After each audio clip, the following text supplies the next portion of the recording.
So I'm going to show you another way in which you can upload photos or video into the Google Classroom. Previously, I showed you how to do it by going into Hub, into the Google Classroom as you normally would, and then selecting the assignment that you wish to upload the photos to. And once in there, you just go to Add or Create, select File, and then upload those photos. Now, those photos will be saved into your Google Drive when you do it that way, which will then allow you to use them into a doc or to a slide, and they'll also go to your teacher. But it's a bit of a long-winded way about doing it if you've just got a photo on a phone or an iPad.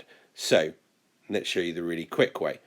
So what you need to do if you've got a phone or an iPad with some photos on there is download the following apps: Google Classroom, Docs, Sheets, Slides, and most importantly, Google Drive.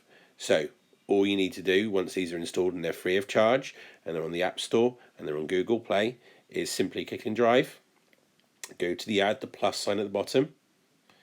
You've got an option here, 6 of them, but the one on the top right is use the camera. So straight away, if you want to take a picture of some work, you can do that and they'll upload directly into your Google Drive.